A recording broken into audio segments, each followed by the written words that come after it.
Hari ini juga topik firman Tuhan, yaitu bagaimana kita harus berdoa. Apa yang kita perbuat, saudaraku, supaya kuasa Tuhan turun memberkati Indonesia ini, saudaraku. Kita melihat satu contoh mengenai Israel. Israel pada zaman Raja Ahab. Keadaan Israel juga sangat parah pada waktu itu. Mereka telah meninggalkan Tuhan, meninggalkan hukum-hukum Tuhan. Lalu hukuman Tuhan berlaku atas Israel. Firman Tuhan berkata, saudaraku, bahwasanya hujan tidak turun selama 3 tahun lamanya dalam negeri tersebut. Kekeringan berlaku dalam negeri tersebut. Saudara tahu pada zaman itu, saudaraku, mereka sangat bergantung pada pertanian.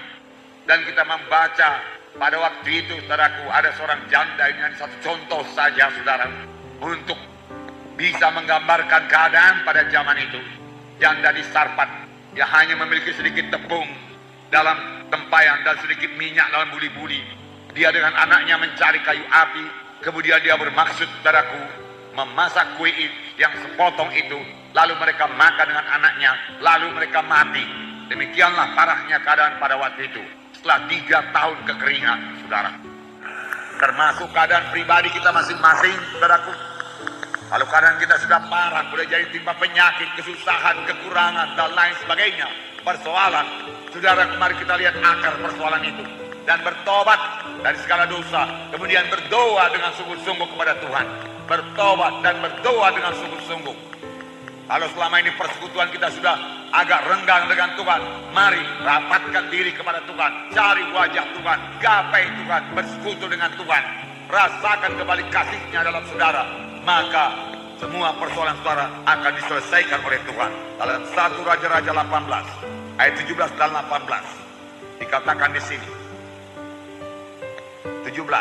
Segera sesudah Ahab melihat Elia, dia berkata kepadanya, engkaukah itu yang mencelakakan Israel? Jawab Elia kepadanya, bukan aku yang mencelakakan Israel, melainkan engkau dan kaum keluargamu. Sebab kamu telah meninggalkan perintah-perintah Tuhan, dan engkau ini telah mengikuti para Baal. Jelas sekali. Saudaraku, Ahab dengan mudah saja menuduh, kaulah Elia yang membuat segala kesusahan ini. Dahulu engkau berkata, tidak akan ada hujan turun kecuali kalau kukatakan. Maka sampai 3 tahun ini hujan tidak turun. Maka segala kesalahan ini tertimpa kepadamu.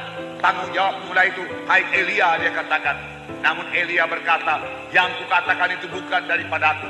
Aku adalah Nabi Tuhan. Tuhan menyuruh aku mengatakannya kepadamu. Engkaulah yang bertanggung jawab karena engkau telah menyimpang daripada jalan Tuhan. Engkau meninggalkan penyembahan kepada Tuhan dan menyembah Baal dan Astoreth dan Asera. Itulah yang menyebabkan semua kesusahan ini, dia katakan. Oleh sebab itu, kalau engkau mau berubah, engkau harus bertobat.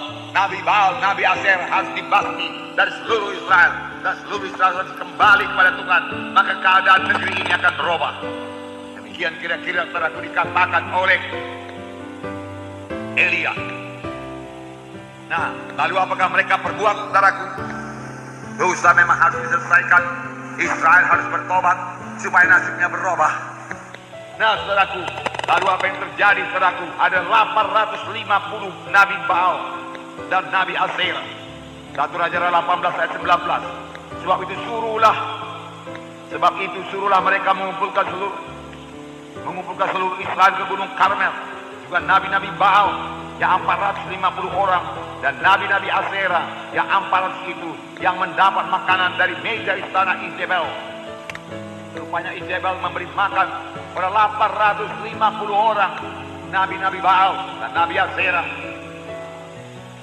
Nah, sedangkan nabi-nabi Tuhan ditinggalkan telantar, makan dari burung gagak, memberi dia makan.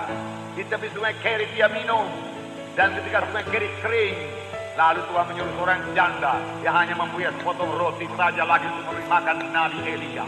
Namun Nabi Elia terus hidup dan janda itu juga hidup karena mukjizat Tuhan masih berlangsung. Amin. Sampai sekarang juga mukjizat Tuhan masih berlangsung. Amin. Tepung tidak habis-habis, minyak tidak habis-habis sampai Tuhan menurunkan hujan ke atas muka bumi ini. Janji Tuhan waktu itu. Lalu Nabi Elia hidup, janda Sarfat hidup. Saudaraku, puji Tuhan. Demikianlah luar biasanya kuasa Tuhan menolong anak-anaknya pada zaman kelaparan. Sampai sekarang ini saya percaya, saudaraku, semua anak-anak Tuhan pasti diberkati Tuhan pada zaman krisis ini pun, saudara. Kemudian Elia berkata, ia menyusun kayu api, memotong lembu. Ayat 30b lebih dahulu saya bacakan. Lalu ia memperbaiki mesbah Tuhan yang telah diruntuhkan itu. Rupanya mesbah persembahan pada Tuhan juga sudah runtuh. Elia membangun kembali mesbah yang sudah runtuh itu. Bangun kembali mesbah doa saudara, amin. Kalau saudara sudah biasa berdoa 1 jam per hari, jangan kurangi. Perkokoh mesbah doa saudara untuk berdoa 1 jam per hari kepada Tuhan, amin. Itulah kekuatan saudara, itulah kehidupan saudara. Firman Tuhan berkata, Elia membangun kembali mesbah doa, mesbah Tuhan yang sudah roboh, dia bangun kembali. Pada hari ini mesbah doa yang sudah roboh, mari bangun kembali, amin. Karena bersekutu dengan Tuhan, setiap orang Kristen harus berdoa. Samuel berkata, dijauhkanlah aku kiranya daripada dosa, yaitu berhenti berdoa. Karena kamu